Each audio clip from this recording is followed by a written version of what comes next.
días.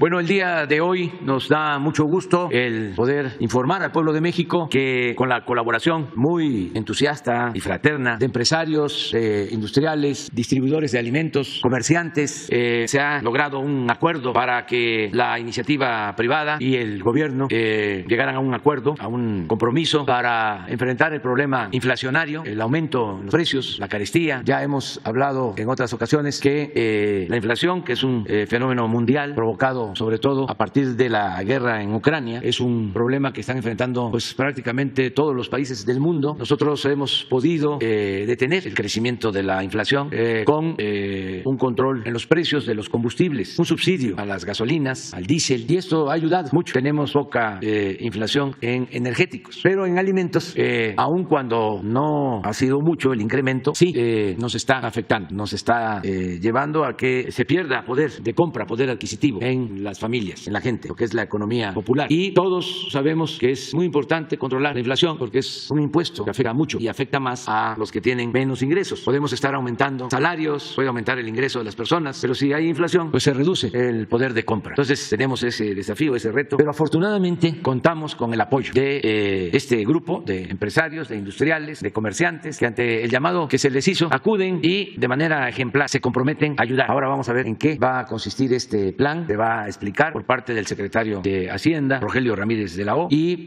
por anticipado agradecerles mucho a todos ustedes. Me gustaría incluso que Rogelio mencionara qué empresas son las que participan en este programa, en este convenio antiinflacionario, pues para que la gente lo sepa, de que hay empresarios, hay integrantes de la iniciativa privada con dimensión social y cívica, que son hombres de negocios, pero también piensan en el pueblo y piensan en nuestro querido México, porque ya comenté en una conferencia hace unos días de que cuando les hicimos la propuesta empezaron a levantar la mano, cuando nos reunimos, cuando comimos, primero uno, otro, y todos sumándose. Y yo respondí que sabía que íbamos a contar con ustedes y que lo hacían por todo lo que México nos ha dado, nuestro país, nuestro gran país. Entonces vamos, si les parece, a darle la palabra al secretario de Hacienda. Los lunes se dedica a informar sobre quién es quién en los precios, pero ahora sí que Ricardo nos va a esperar porque esto tiene que ver con lo mismo y es muy importante. Entonces, Rogelio.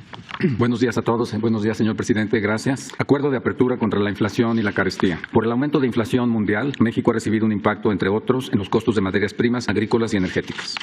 El gobierno ha neutralizado el efecto inflacionario de los aumentos en gasolina, manteniendo su compromiso de limitar cualquier incremento a no más que la tasa de inflación. Sin embargo, el encarecimiento de los productos agrícolas sí ha sido fuertemente resentido. Esto explica que la contribución de energéticos a la inflación anual de 8.8% en la primera quincena de septiembre sea 0.62 puntos porcentuales y la de alimentos sea de 4.2 puntos porcentuales.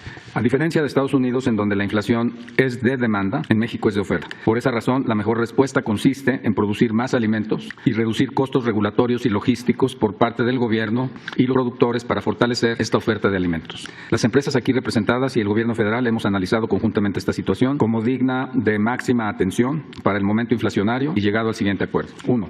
Basado en la confianza, el gobierno federal otorga a las empresas firmantes de este acuerdo una licencia única universal que, por lo que hace a las actividades de importación y distribución de alimentos e insumos para el envase de alimentos de dichas empresas, las exime de todo trámite o permiso, incluyendo aquellos del Servicio Nacional de Sanidad, Inocuidad y Calidad, SENASICA, y de la Comisión Federal para la Protección contra Riesgos Sanitarios, COFEPRIS, así como del Impuesto General de Importación. Así se les confía la responsabilidad de asegurar que las mercancías que comercian cumplen con las normas sanitarias de inocuidad y calidad.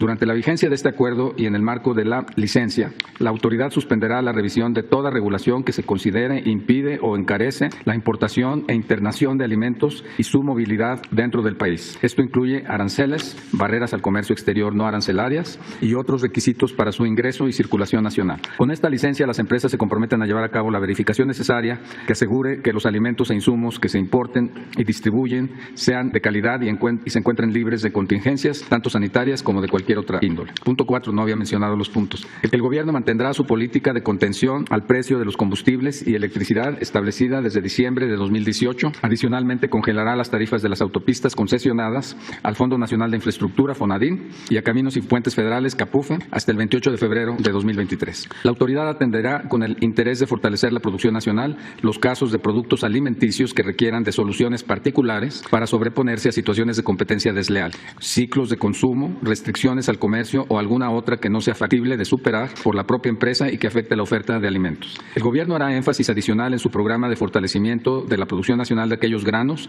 en los que seamos deficitarios y cancelará por el periodo de este acuerdo la exportación de maíz blanco, frijol, sardina y chatarra de aluminio y acero utilizado en los envases de alimentos. Se examinará conjuntamente la necesidad de extender esta limitación a otros productos. Actualmente el precio máximo promedio de la canasta básica acordada es de 1,129 pesos por los 24 productos. Un esfuerzo inicial consiste en que la acción coordinada de gobierno, productores y tiendas de autoservicio reduzca dicho monto 8% a 1,039 pesos promedio hasta el 28 de febrero de 2023. En cuanto a la harina de maíz utilizada para la tortilla, las empresas relevantes asumen el compromiso de no subir sus precios durante la vigencia de este acuerdo. En específico, por lo que hace a la harina básica extra premium, sin conservadores, el esfuerzo se extenderá para alcanzar un precio promedio 3% menor al máximo promedio actual. Las empresas aquí firmantes y el Gobierno estamos de acuerdo en aceptar la tarea de verificación de la Procuraduría Federal del Consumidor y en que dicha dependencia tenga suficiente autoridad y facultad de fiscalización y sanción en aquellos casos en donde se detecten abusos en todas y cualesquiera de las etapas de la cadena de intermediación y distribución de alimentos. El Gobierno revisará permanentemente el desempeño de este acuerdo en reuniones con las empresas. Las autoridades emitirán los instrumentos necesarios para hacer válido y funcional el presente acuerdo, el cual entrará en vigor al publicarse el decreto correspondiente en el Diario Oficial de la Federación. Los empresarios que nos apoyan y que están aquí son Antonio Suárez Gutiérrez de Tun y Atún, Leobi Carranza Beltrán, Grupo Pinza Dolores Atún, Juan Antonio González Moreno, Grupo Gruma Maseca Tortillas, Altagracia Gómez Sierra Minza Tortillas, Daniel Salazar Ferrer Bachoco Pollo y Huevo, Isidro Ávila Lupercio San Juan Huevo, Jesús Vizcarra Calderón Su Carne de Res, Arnulfo Ortiz Grupo Gusi Carne de Res, José Saga Mizrahi Opormex Carne de Cerdo, Eugenio Caballero Sada Sigma Alimentos Carne de Cerdo, Guillermo Lureiro Walmart Distribuidores, Javier Treviño Walmart Distribuidores, Ricardo Martín Bringas Soriana Distribuidores, Alfonso Celis Socorro Huevo, Antonio Chedraui Obeso Chedraui Distribuidores y Alfonso Rosales Huivo Valleverde. Estos son los participantes, ese es el acuerdo. Gracias, señor. Pues muchas gracias y no podemos poner en la pantalla los nombres. Estas son las empresas. Está desde luego abierto el convenio para quienes voluntariamente quieran adherirse, pero este es el grupo que originalmente ha aceptado ayudar en la economía popular. Tiene que ver con una canasta básica de 24 productos que van a tener un costo de 1,039 pesos. Y ahora sí, vamos a firmar. Pues este es el acuerdo ya firmado.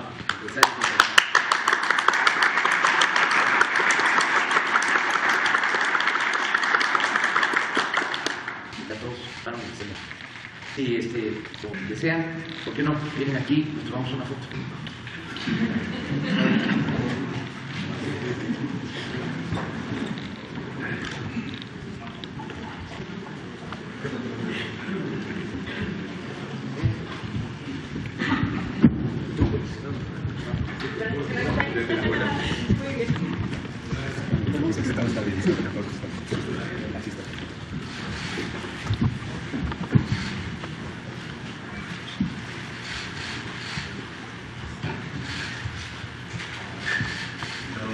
¿Sí salimos todos?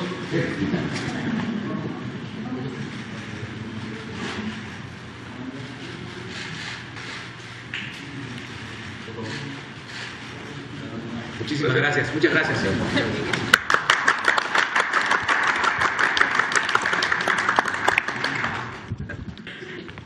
Mire, pues ya concluimos. Este es un acto importantísimo porque pues tiene que ver con el consumo de los alimentos básicos para la gente. Es realmente muy importante el que se haya suscrito este acuerdo y que sea mediante consenso.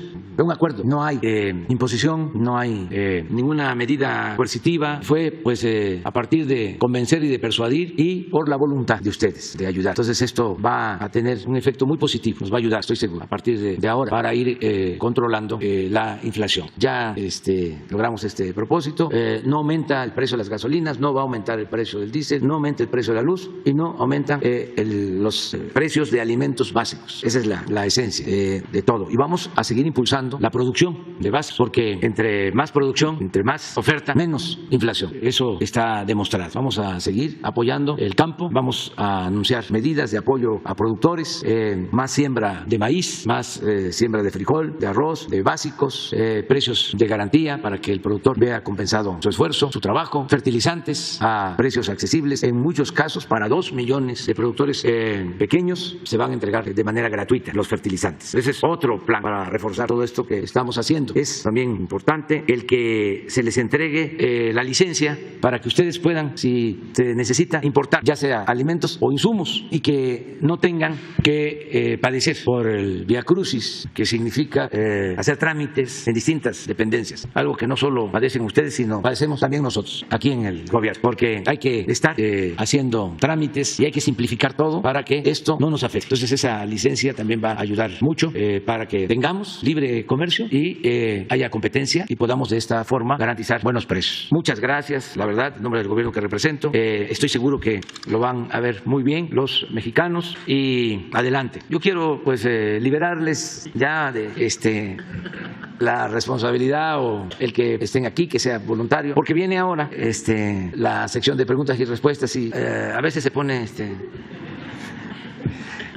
interesante, pero y además pues, ya hay que ir a desayunar, nosotros nos vamos a quedar un rato más. Muchas gracias, muchísimas gracias.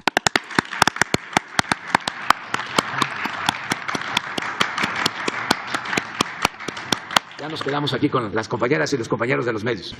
Juan, muchas gracias. Muchas gracias a todos. Don Antonio, muchas gracias.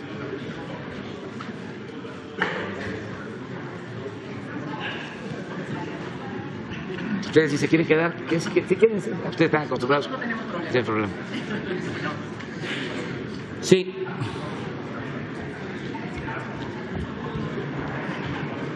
Pues ahora sí vamos a ver de quién es quién en los precios y luego los videos y abrimos para preguntas. Adelante.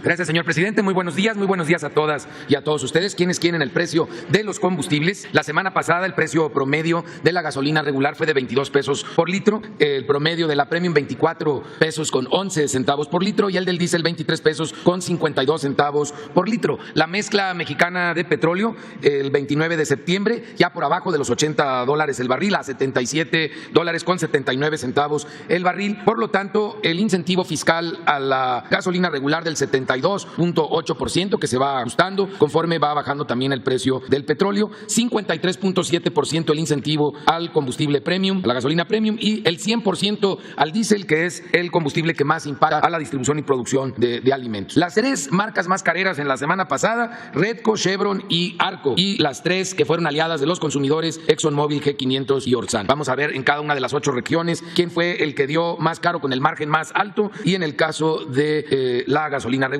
se trata de Valero en Zapopan, Jalisco, tuvo un precio al público de 23 pesos con 48 centavos por litro con un margen, estos angelitos de 3 pesos con 24 centavos, no le pierden, 3 pesos 24 centavos de margen de Valero. Normalmente son buenos proveedores, pero ahora en Zapopan pues ya le cargaron bastante comparado con los 20 centavos de franquicia Pemex, que en La Paz, Baja California, tiene un precio al público de 21 pesos 65 centavos. Para la gasolina premium, la móvil en Monterrey, Nuevo León, con un precio al público de 25 pesos 69 centavos y un margen de 3 pesos 10 centavos fueron la opción más cara con el margen más alto, comparado con 16 centavos de franquicia Pemex, que es un margen que tiene en su Chiapas, y por tanto un precio más bajo al público, 22 pesos con 89 centavos el litro. En el caso del diésel, BP en Escárcega, Campeche, con un precio al público de 24 pesos 86 centavos, un margen de 2 pesos 83 centavos, comparado con el margen de 19 centavos de franquicia Pemex. En Mazatlán, Sinaloa, un precio al público de 23 pesos 39 centavos. Recuerden que pueden presentar denuncias y quejas a través de la app de Litro por Litro, que se descarga de manera gratuita tanto en Android como en iOS. Nosotros recibimos la semana pasada 184 denuncias o quejas y realizamos en total 256 visitas y o verificaciones. Tuvimos un caso en el cual no se dejaron colocar los sellos a pesar de que encontramos problemas en sus bombas. Se llama Estación de Servicio León, allá con mis paisanos Panzas Verdes de León, Guanajuato, en Boulevard Timoteo Lozano Oriente 3001. Para que ya sepan, paisanos, mejor no vayan a esta gasolinera de Chevron, que el 27 de septiembre encontramos irregularidades irregularidades en las 12 bombas y que deberían de haber sido inmovilizadas, pero se nos pusieron bravos, no nos dejaron colocar los sellos y estaremos regresando con el apoyo de Guardia Nacional. Pero de una vez también vamos a pedir a ASEA y a la CRE que nos acompañen en esa visita, pues para terminar de hacer mejor un procedimiento completo. Ya se hicieron acreedores mis paisanos a una multa de 850,000 pesos por no haber permitido la colocación de sellos. En la gasolina regular, el precio más barato como un referente para que nos demos cuenta cuándo un proveedor nos da barato o cuándo nos da caro, es de Móvil en Puebla, 20 pesos con 39 centavos y también 20 pesos con 39 centavos de Breeze Oil en Guadalajara, Jalisco. Las más caras, 24 pesos con 10 centavos de franquicia Pemex en Pueblo Nuevo, Durango, y 24 pesos con 10 centavos de franquicia Pemex en Jilotlán, Jalisco. Para la Premium, la más barata, 22 pesos con 30 centavos en Veracruz de franquicia Pemex, y 22 pesos con 32 centavos de Red Energy en Veracruz.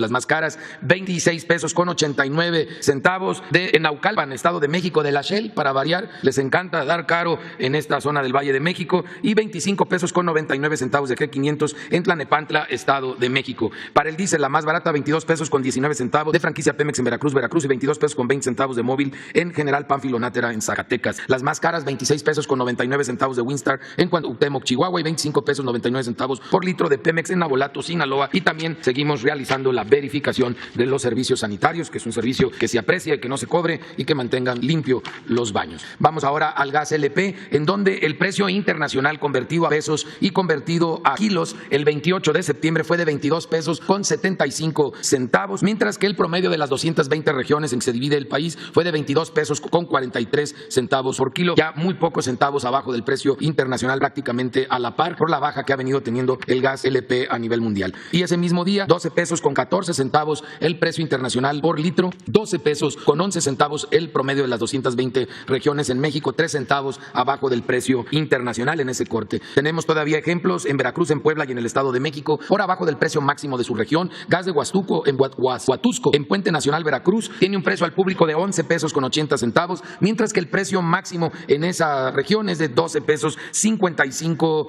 centavos, un peso con 35 centavos por abajo del precio máximo. También para cilindros de gas encontramos ejemplos en Zacatecas, en Veracruz, en Puebla y en el Estado de México. Gas Lux en Zacatecas, con un precio al público de 24 pesos 29 centavos por kilo, cuando el precio máximo es de 25 pesos 67 centavos, casi unos 50 por kilo por abajo del precio máximo. Aliados de los consumidores, estos ejemplos que estamos dando en distintas partes del país. Hicimos 807 visitas y o verificaciones a expendedores de gas, inmovilizamos un vehículo que estaba descalibrado, su medidor y un instrumento de medición. Como anduvimos en la costa, se nos sube un poco el número de cilindros en mal estado, fue del 6%. Recuerden, en casa, cuando compren el cilindro de gas, voltéenlo, revisen la parte de abajo que se encuentre en buen estado, revisen la válvula que se encuentre en buen estado, les lleva menos de un minuto y con eso aumenta la seguridad en casa. No reciban cilindros en mal estado, sobran proveedores, busquen a uno que les dé el cilindro en buen estado. Las 807 visitas resultaron todas respetando el precio máximo establecido para cada una de las regiones. Y ahora vamos al quién es quién en los 24 productos básicos que estaremos también coadyuvando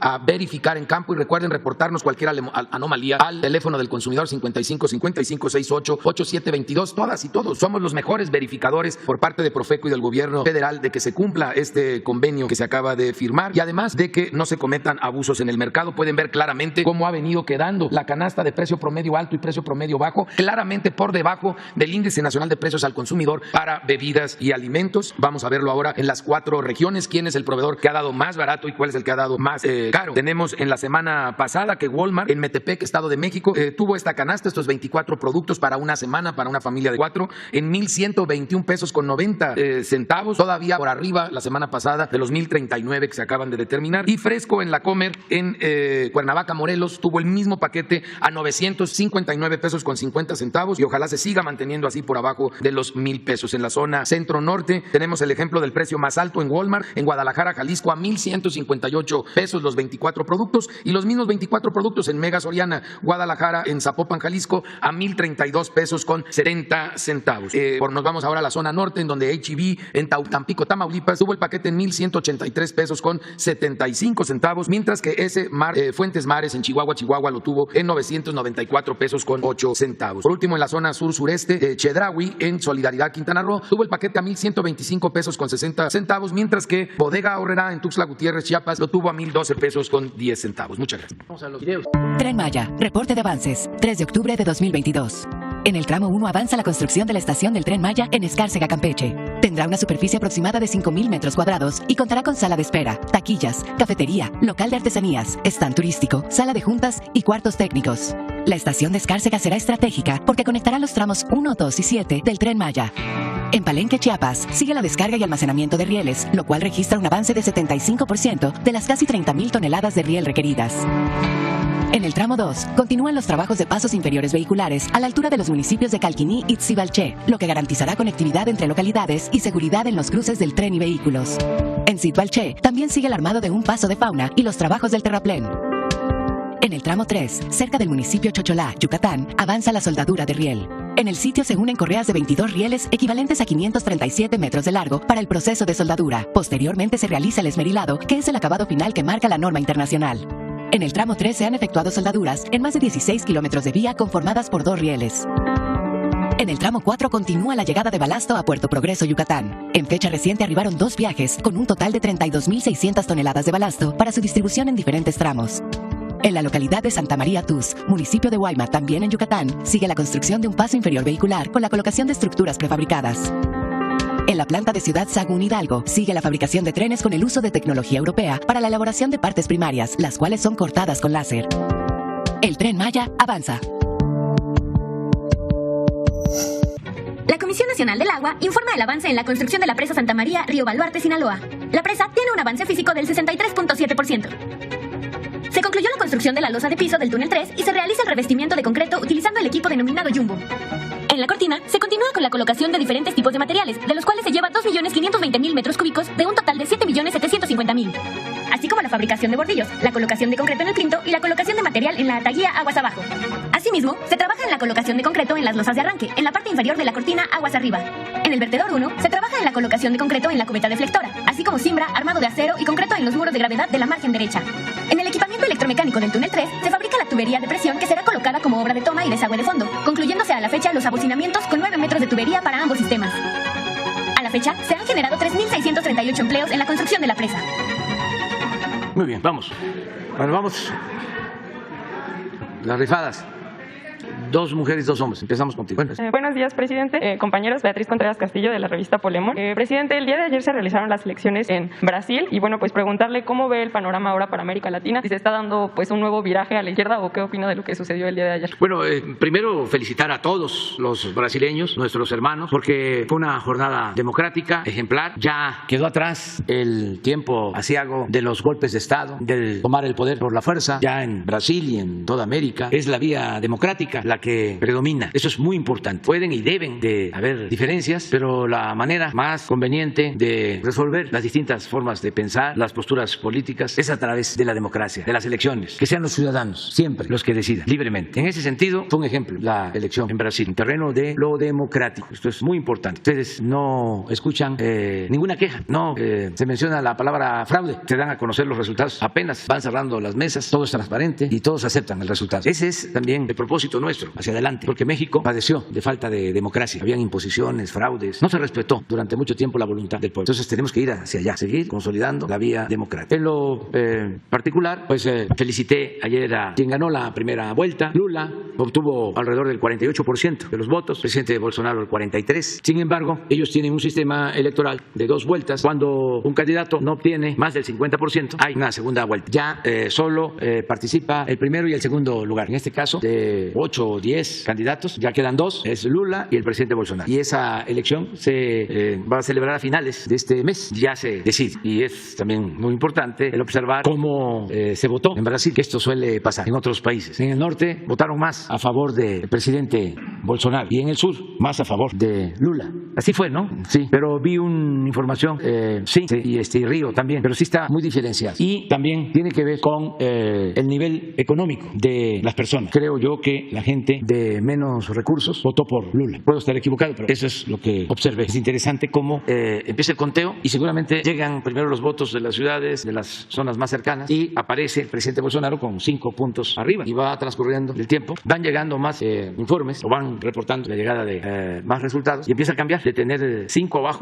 Lula supera por casi 5 en votos porque Brasil tiene mucha población. La diferencia es de un poco más de 5 millones de votos. Sin embargo, repito, como no se obtuvo más del 50, esto fue lo que lo que sucede. Este es en el transcurso, ¿no? Al principio. Sí, a esto es a lo que me refiero. ¿En el norte es Lula? Sí, así es. Pero está muy claro, pues, donde hay más pobreza, más marginación, Lula. Aunque en todos lados obtienen votos tanto el presidente Bolsonaro como Lula, pero sí hay esta situación especial. Y felicidades a los brasileños. Muchas felicidades. Bueno, en otra pregunta, presidente, ayer en medio de la manifestación por el 2 de octubre, a Denise Dresser algunos estudiantes le gritaron fuera de la manifestación y ella respondió que pues había sido víctima de violencia y que está en riesgo la libertad de expresión y hasta la democracia. Varias personas cercanas al conservadurismo se solidarizaron con ella en redes sociales. Entonces, preguntarle qué piensa de lo que sucedió ayer y de que varias de las personas que se solidarizaron con Dresser solo vean violencia de quienes no piensan como ellos y pues no en otras situaciones. Pues tiene que seguir habiendo debate, que antes no había, nada más era la opinión aplastante del régimen y sus apoyadores. Ahora es distinto, ya hay cambios. Lo he venido diciendo, cuando hablábamos de transformación se pensaba de que era un lema de campaña, como se dice más publicitariamente, un eslogan. Yo advertí, recuerdo bien el discurso de cierre de campaña, dije, va a ser una transformación profunda. Y dije, igual que la independencia, que la reforma, que la revolución, nada más que de manera pacífica, pero igual de profunda como las tres transformaciones históricas, porque vamos a arrancar de raíz el régimen de corrupción, de privilegios. Y eso es lo que está sucediendo. Entonces muchos pensaron que iba a ser más de lo mismo.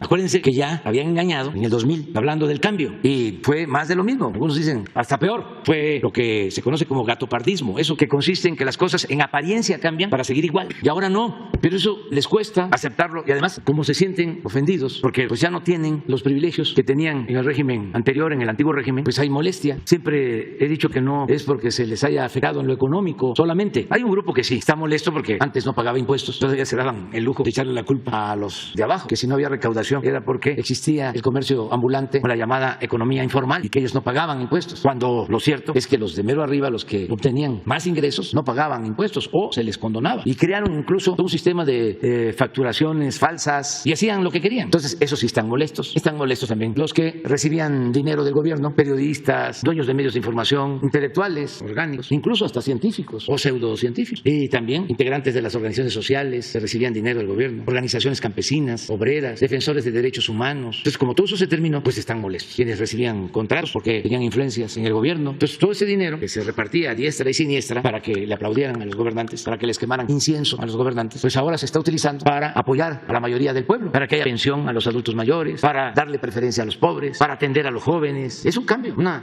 transformación, pero aun cuando no hayan participado en este grupo o se hayan beneficiado con esta política de privilegios, sí les molesta en lo ideológico, porque pues tienen un pensamiento conservador. Imagínense, un racista, pues claro que está enojadísimo, aunque no haya recibido nada ilegal del gobierno, pero siempre ha pensado de que el indígena es inferior porque hay chusma, nacos, chintos, así se diría en mi tierra, ¿sí? Que de repente se les diga eso está mal, y esto estaba generalizado, nada más que soterrado abajo, porque doctores, gente supuestamente muy preparada académicamente, al mismo tiempo muy racistas, muy clasistas, muy proclives a discriminar. Entonces la transformación es luchar por la igualdad, por el respeto, decir hasta técnica, científicamente, que no hay razas, que se puede probar, que no existen razas o culturas, que siempre se ha utilizado el racismo o el clasismo para explotar, para oprimir. Entonces todo eso está sucediendo, es un proceso de transformación que tenemos que buscar que se dé en completa libertad, sin confrontación, de manera pacífica, hacer también a un lado la hipocresía, hablar con la verdad. Ayer de lo que sucedió estaba yo revisando y no sé si por este hecho o por otros leí un texto que dije, ¿no?, que lo apartaras, Jesús, de Sabina Berman, y yo creo que resume bien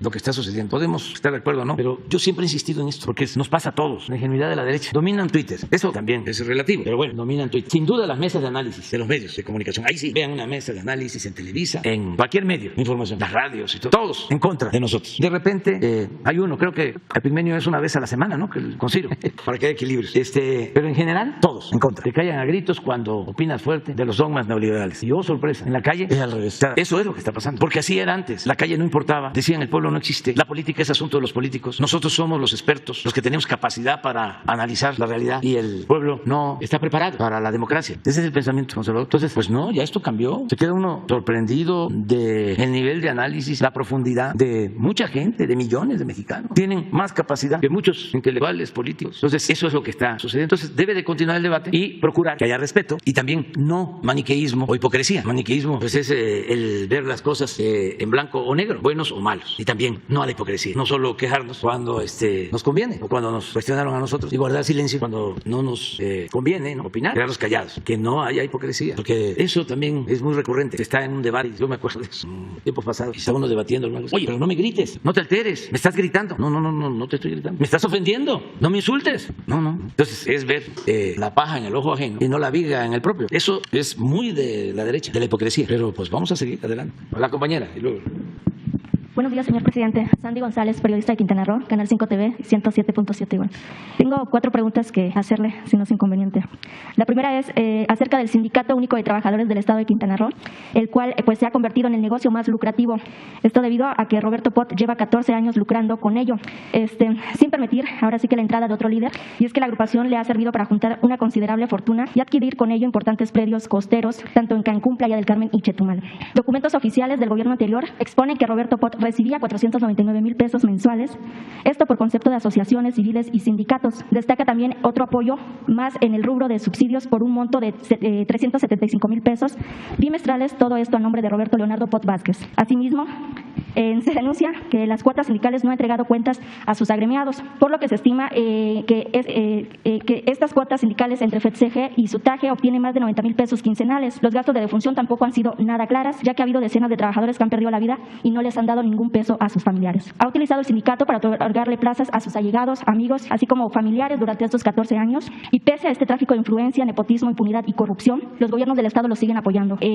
Asimismo, la pregunta es, señor presidente, si el gobierno entrante va a permitir la democracia y la decisión de la base trabajadora, ya que en febrero del año pasado se llevaron a cabo elecciones. Sin embargo, el gobierno anterior, en complicidad de Catalina Portillo Navarro, exsecretaria de Trabajo del Estado, así como el tribunal, lo negaron, mencionando que los procedimientos no fueron correctos, por lo que en agosto, igual del año pasado, se volvieron a llevar en elecciones, esta vez con todos los procedimientos correctos, ganando por segunda ocasión la planilla azul, pero le negaron la toma de nota, por lo que ahorita se encuentran ante un amparo del juez federal sin que hasta el momento haya una resolución. No sé si usted, señor presidente, puede apoyar en este trámite para que se agilice, o en este caso, si pudiera intervenir la Secretaría de Trabajo Federal para atender y dar solución a la base trabajadora, quien durante estos 14 años pues no ha tenido un aumento de sueldos, no se le ha hecho justicia y pues sigue la corrupción dentro de este sindicato. Bueno, sobre eso, con Jesús, te ponemos en comunicación con la Secretaria del Trabajo, Luisa María Alcalde, y que expongas lo que aquí has expresado y que ella ayude en este caso para que haya democracia sindical. Sí, de hecho traigo toda la documentación, traigo igual firmas de todos los trabajadores que ya durante varios años han querido ya un cambio dentro del sindicato. ¿Cuándo llegaste aquí? El día de anoche.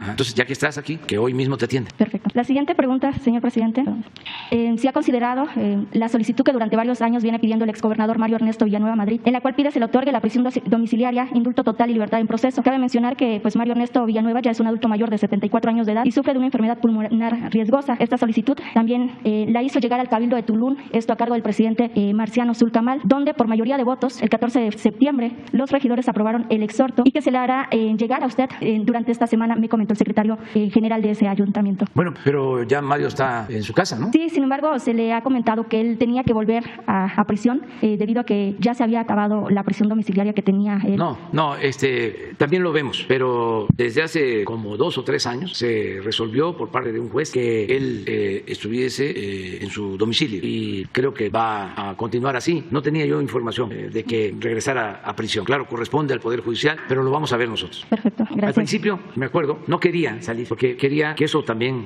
sucede, de que pueden salir por edad, por enfermedad, pero lo que quieren es que se les libere por completo, si no, no salen. Así tenemos casos, pero en el caso de Mario todavía estaba la secretaria de Gobernación, la senadora Olga Sánchez Cordero, y ella ayudó a convencer para que continuara su proceso en su domicilio. Entonces, a lo mejor ahora lo que está solicitando es que se acelere el trámite ya para que quede absuelto, para que lo liberen por completo, pero de todas maneras lo vamos a ver. Gracias. La siguiente pregunta, señor presidente, pues hace poco visitó usted Quintana Roo, esto un día antes de la toma de protesta de la hoy gobernadora Mara Lezama, donde pues bien se sabe, se tocaron temas del Tren Maya y proyectos que se tienen para el estado de Quintana Roo. La pregunta es si también se tocaron temas políticos, pues como bien sabe, se tomó protesta del secretario de Seguridad Pública, Manelich Castilla Cravioto, quien días después dejó el cargo, y preguntarle si esto tiene que ver con decisiones del gobierno federal y qué opina del actual secretario de Seguridad Pública, Rubén Ollarvide, quien asumió ya el cargo. Pues no tengo mucha información sobre eso. Lo que se recomienda, pero no tenemos nosotros facultades, es de que las autoridades locales procuren tener buenos secretarios de Seguridad Pública y en su caso también buenos fiscales. Y buenos secretarios de Seguridad Pública y buenos fiscales significa gente íntegra, mujeres, hombres, incorruptibles, que no se vinculen a la delincuencia, que sepan pintar su raya, la frontera entre delincuencia y autoridad. Porque cuando ya hay contubernios y acuerdos, ya no se garantiza la tranquilidad y la paz. Entonces, eso es lo que se recomienda, nada más, que sean buenos funcionarios. Donde son buenos los secretarios de Seguridad Pública, se ayuda mucho. Le voy a poner un ejemplo.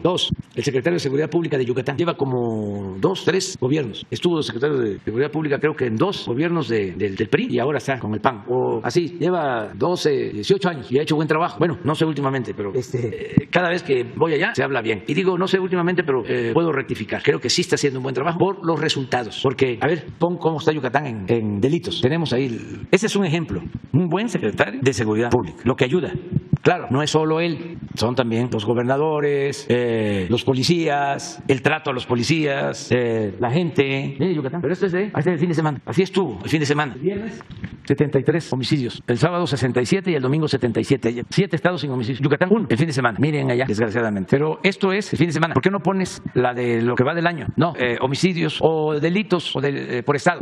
De acuerdo a población, a 100,000 habitantes. Esto es importante para que la gente sepa quién es quién.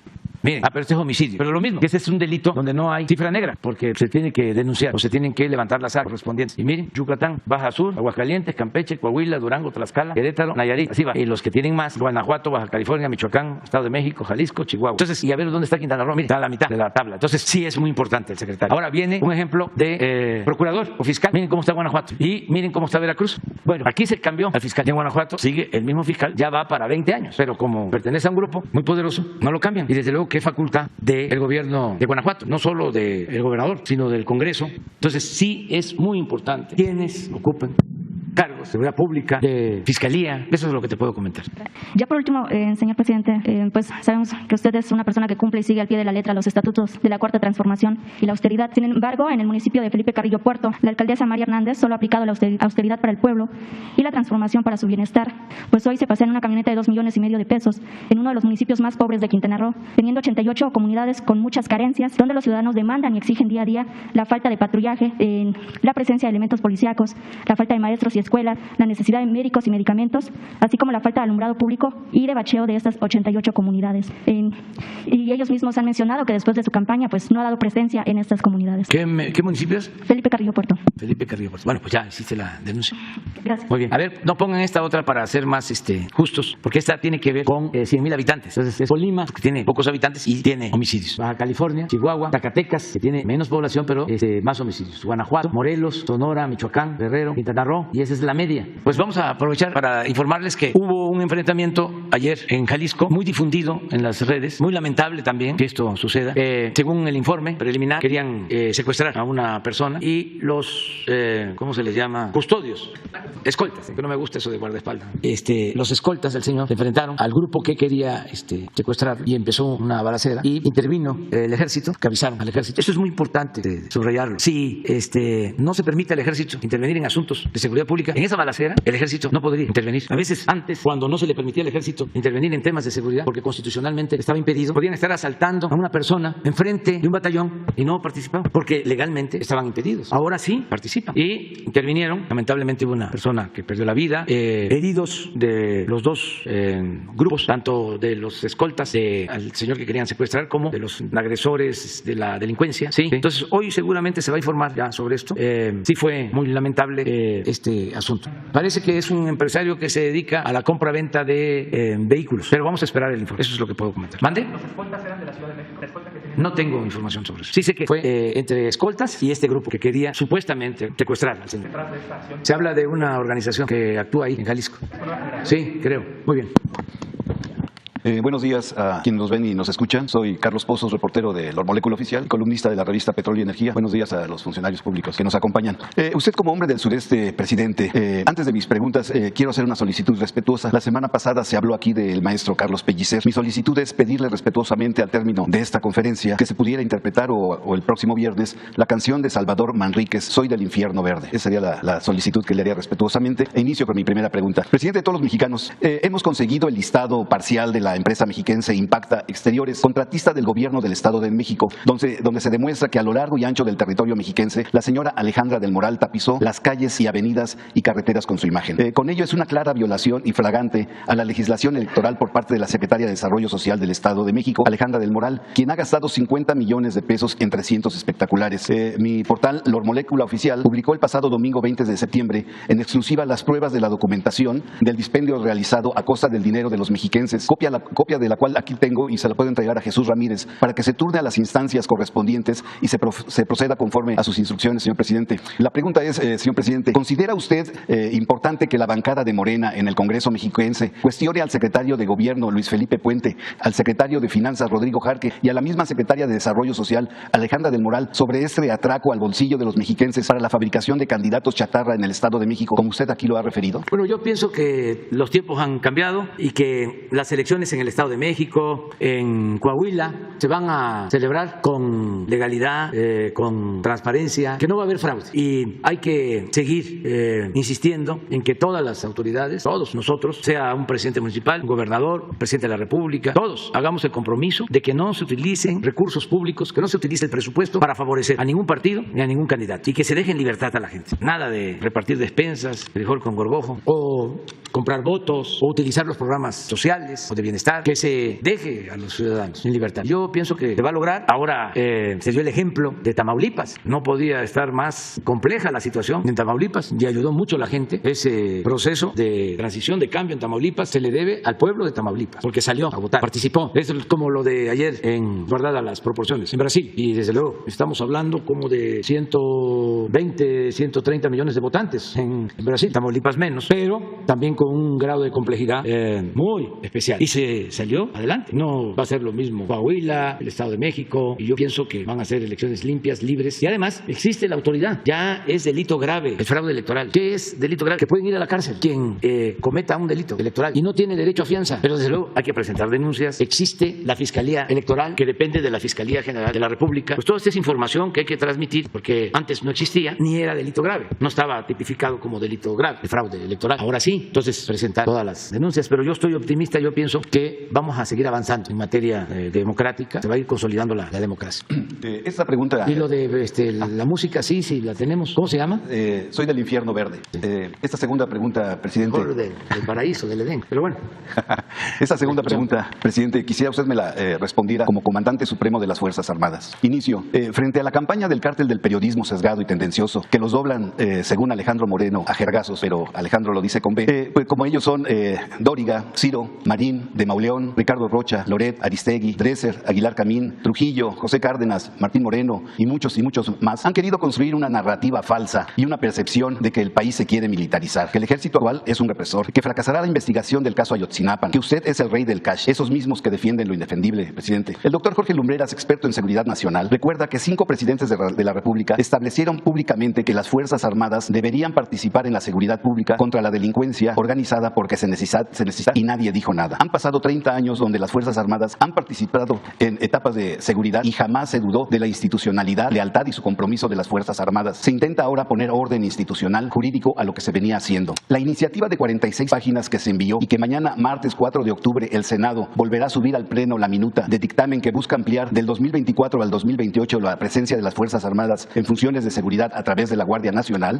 señala que se enfrenta a una delincuencia organizada y, subrayo, fortalecida cuasi militar que pone en riesgo al Estado y a las instituciones públicas. Le pido, presidente, como comandante supremo, ser conciso y contundente y me diga si el factor determinante para la reforma de la Guardia Nacional es por la existencia de una delincuencia organizada, fortalecida, que la hace una de las más violentas del mundo, con un poder, reitero, cuasi militar que pone en riesgo al Estado y a las instituciones públicas. ¿Cuál sería su respuesta, presidente? Pues yo pienso que no es eso, ¿no?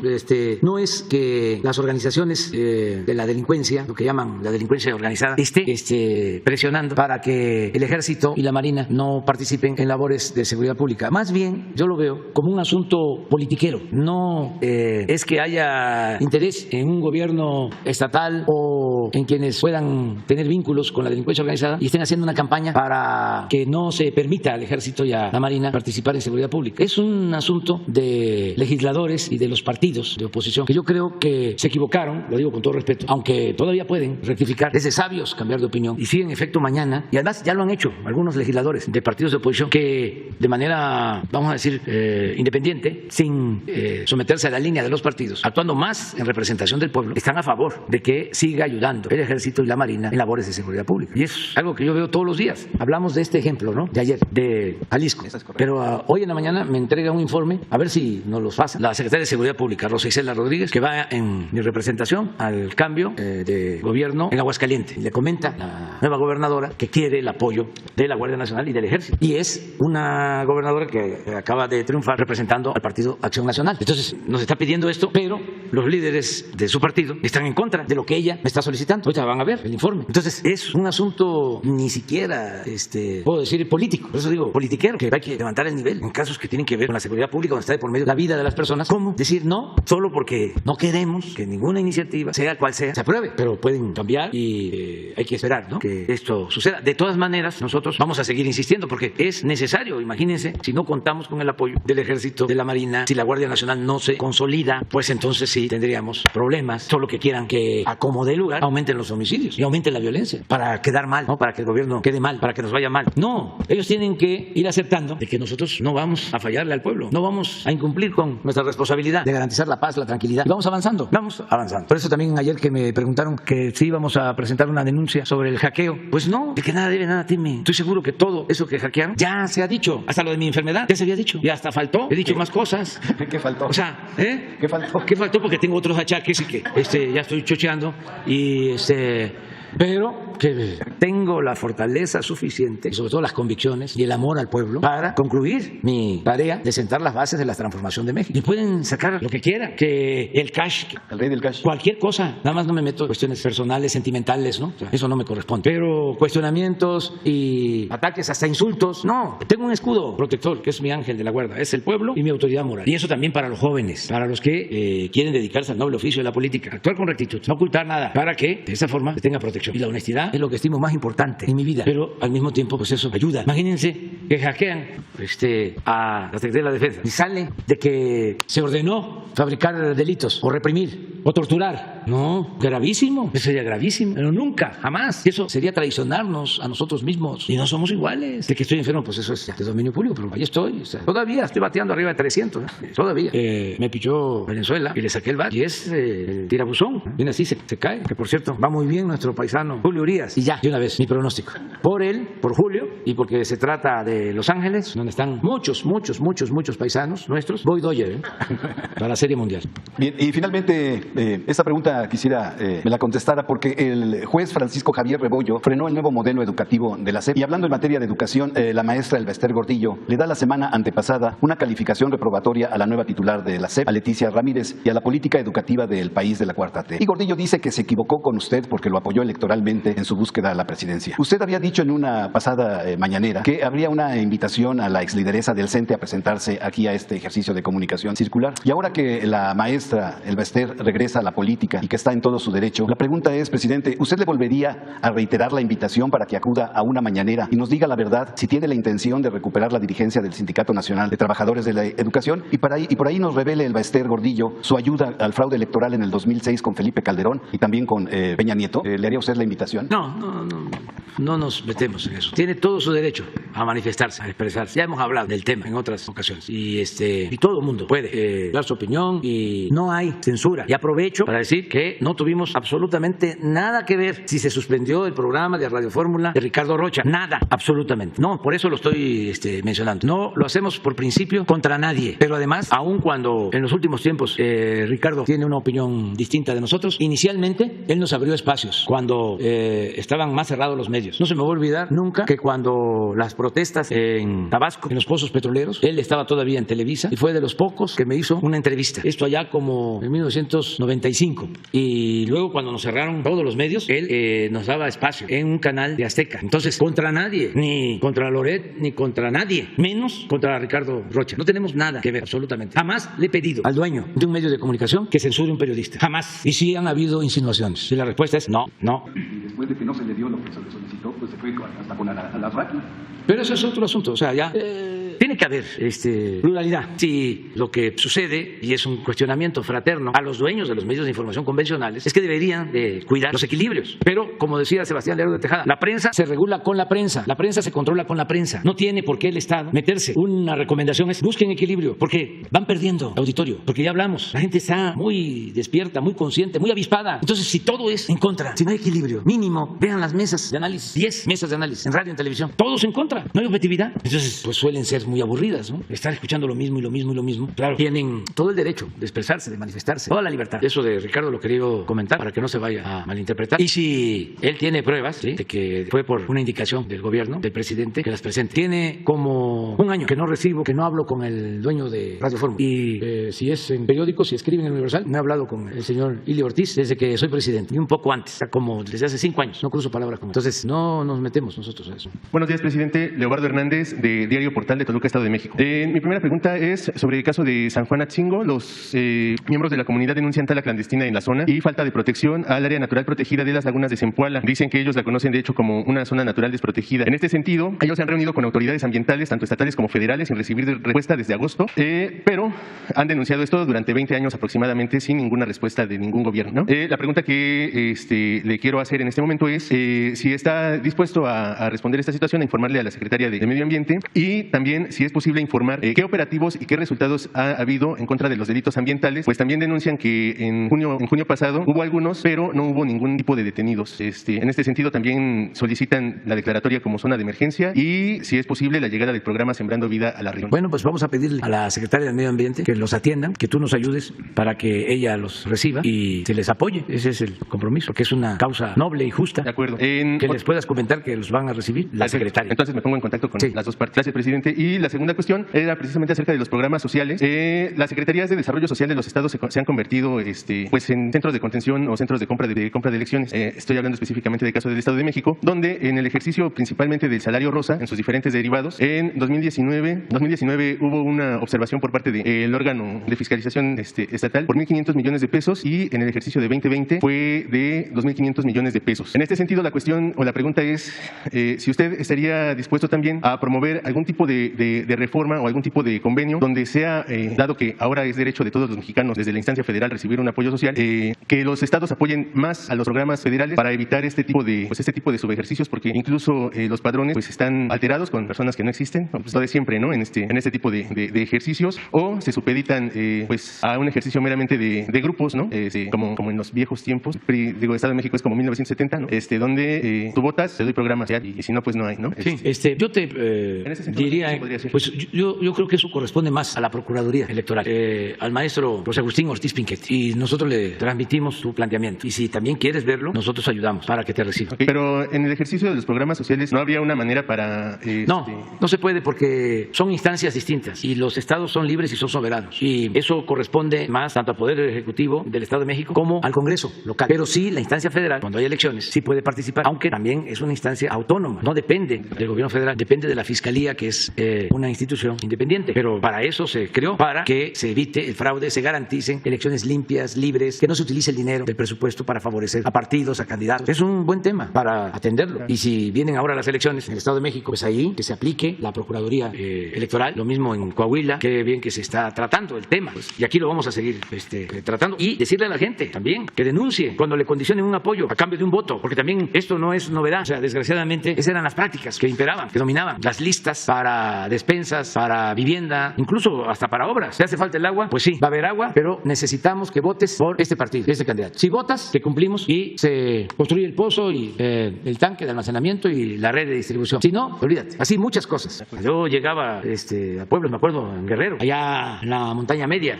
con comunidad, y decía, estamos con ustedes, pero necesitamos el agua. Y ya hicimos un compromiso. Otra ocasión me encontré a una organización independiente de campesinos, lo mismo, en Veracruz, y de dirigentes progresistas, vamos a decir, de izquierda, con tráiler del gobierno de Veracruz, en víspera de las elecciones, con láminas de zinc, como 6 tráiler, allá en las zonas más apartadas, más pobres. Y les caí ahí. ¿Qué pasó? No me acuerdo de la organización, por ahí lo tengo. No, pues es que necesitamos la lámina. Otros casos en Puebla, en Tehuacán, en una elección, después del resultado, la lloradera de familias que por la necesidad recibieron dinero y además pensando que íbamos a ganar, que no importaba porque de todas maneras íbamos a ganar. Y cuando se sabe que ganamos pero no salimos, la angustia y el llanto. Tráfico con la pobreza de la gente, con la necesidad de la gente. Entonces todo eso debe desaparecer, y para eso la Fiscalía Electoral, y también que la gente ayude. Y ahí está el ejemplo de Tamaulipas, porque ahí estaba, como se dice coloquialmente, cañón. Ya para concluir, presidente, nada más, si ya ha fijado una propuesta para el aumento del salario mínimo del próximo año, algún porcentaje tentativo. Todavía vamos a ver el comportamiento de inflación. Lo de hoy fue muy importante, este acuerdo, que yo espero va a tener buenos resultados. Si notamos que podemos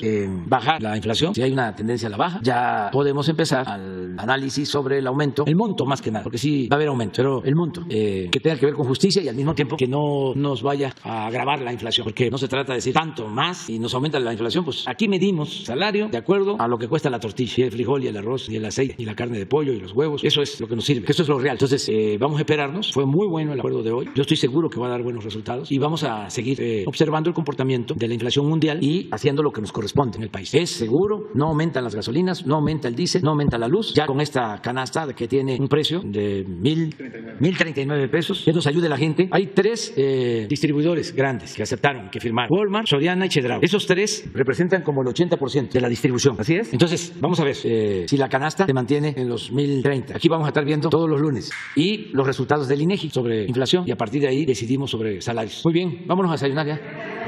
El lunes. Excepción, quedan los 4 para mañana.